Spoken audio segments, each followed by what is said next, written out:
Hi Pisces, ito na po ang inyong reading April 2026. Kuha tayo ng ilang guidance, advice, messages para sa inyo.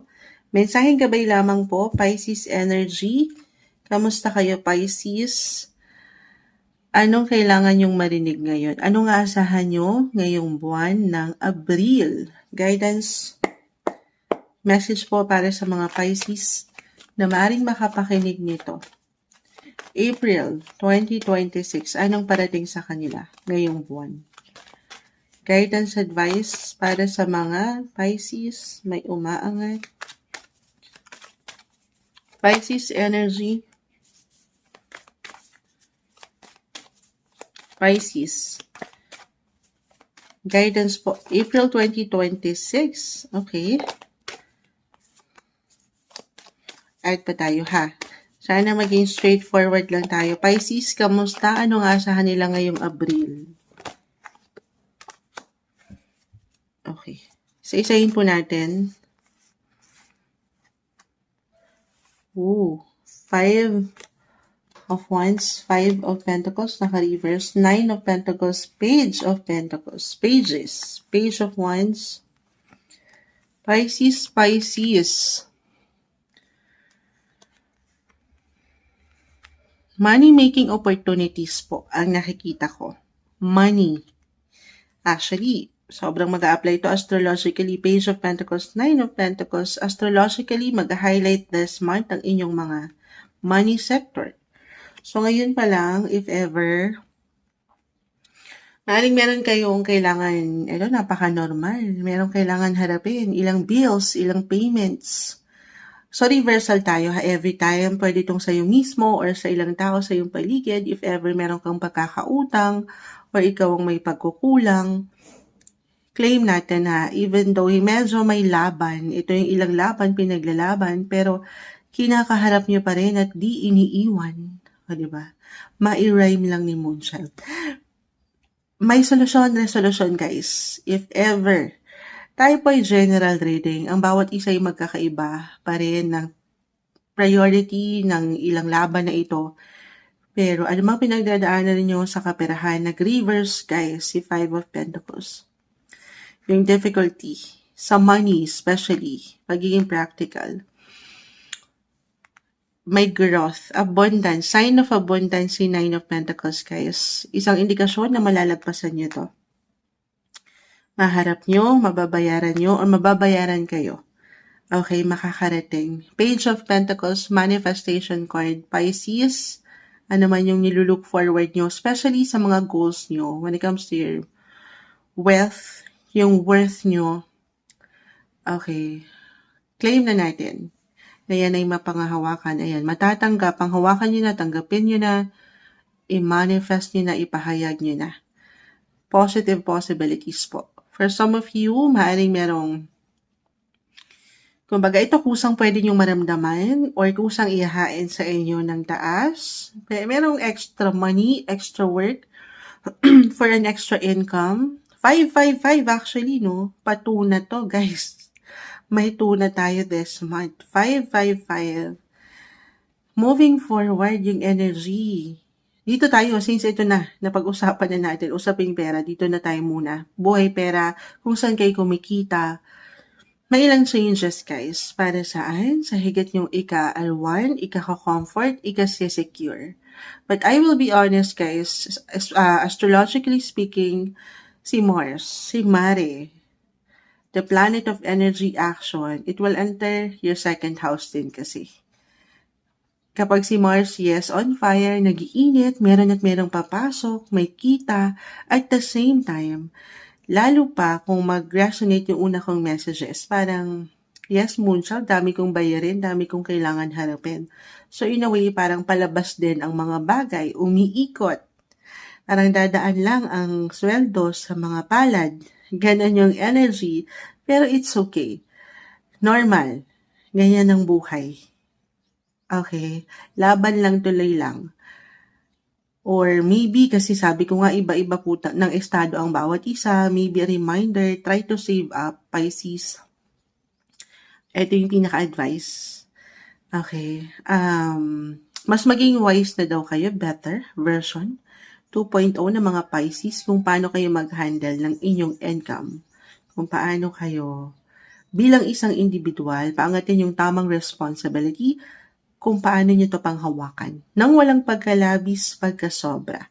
Kasi as a Pisces, nasa nature nyo na yan eh. Masyado kayo mapagbigay, mapag-alala. Minsan, hindi nyo na problema, pinoproblema nyo pa. So, take it easy. Ngayon, dapat mas madali na raw kayo. Okay? Napakagandang pagkakataon ng buwan na ito, April 2026, to examine, to reflect, review your finances po.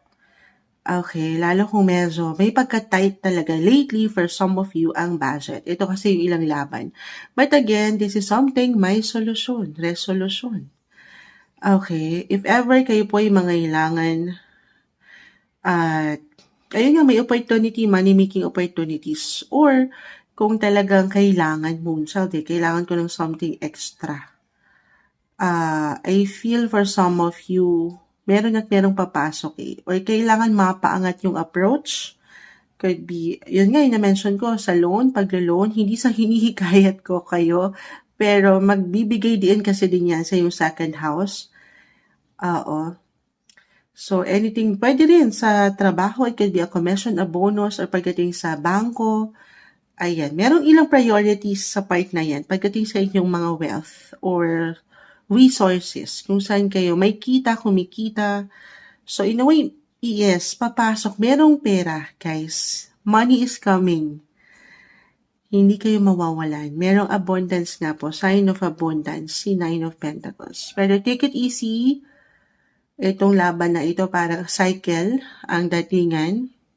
Umiikot-ikot lang. Ikot-ikot lang ang buhay.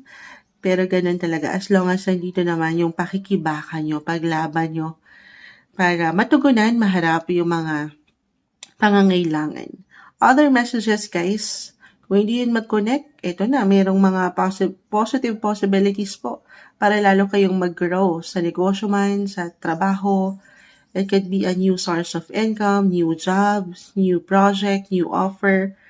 Sabi ko nga sa inyo, or meron bang mag-start ng something new business. Kumbaga, ito yung mga side hustle nyo, guys. Nanlalaban kayo. Kasi nga, meron kayong kailangan harapin, bayaran, tugunan. Umaangat yung sense of responsibility na kailangan meron kayong maibigay. Okay, ganun yung energy. Pero kakalmahan din kasi sa dami ng priorities. Second house, again, connected sa worth, your wealth, yung worth, yung halaga mo. Huwag mong kakalimutan din yung halaga mo sa trabaho, sa iyong possession, or sa relasyon. I feel ito maaring kusa, maaring kailangan kong banggitin. Pwedeng may pag-increase po sa inyong income, sa inyong salary. For some of you, or a reminder, a message for some, this is the best month to ask for a salary raise, if ever. Yes, maganda yung nakikita ko. Positive. Okay, dito tayo pagdating sa relasyon. Yun na, yung halaga nyo, guys. Know your worth sa connection. I see na merong reconnection, reconciliation, reunion. The Six of Cups is narito. May ilang ganapan, kahit over the net, merong maring hi and hello. Yes, merong mag-hi sa inyo. Sino yan, Moonchild? It could be an ex-friendship or ex-lover. Ayan. Or someone na parang nagkaroon na kayo ng distance. At maring merong growth akong nakikita, bagong simula sa inyong mga paraan. It could be unexpected for some of you. Or pwede rin family, Six of Cups, guys. Anything connected or anyone connected sa past. Okay, or may ilang changes, sudden changes. Pagdating man yan sa relasyon, 555, guys, connected sa changes. Relasyon man or at work. Stay flexible. As a Pisces, very flexible sign naman kayo, guys. Ano naman itong mga pagbabago, aking uulitin para po ito sa higit niyong ikalalago. Okay? Yun yung isipin natin kahit hindi nagiging madalamisan yung laban nyo sa buhay. Yung mga pagbabago na ito, sabay lang kayo para ito sa ika-i-improve nyo, ika-grow sa relationship, partnership, or work. May improvement. Pero kakalmahan again guys ha, meron lang akong syempre nasan kayo dito sa ilang priorities nyo. Pahinga lang din pag may time. Kasi baka may ilang stress na kaharapin ng ilan na parang nakaka-drain ng energy. Okay, so recharge, reset, prioritization is the key. Huwag kayong mainap, huwag kayong magmamadali. Take everything one day, one step at a time. At huwag kayong ma-stuck. Okay, tuloy lang tayo. Sa ilang kaganapan na ito, yung pinaka-advice, yung pinaka-word or mantra nyo this month, know your worth. Mahalaga kayo. Mahalaga ka, Pisces. Ito yung maangat na guidance, advice, messages na marahil kailangan yung marinig ngayong bagong buwan ng April 2026, Pisces.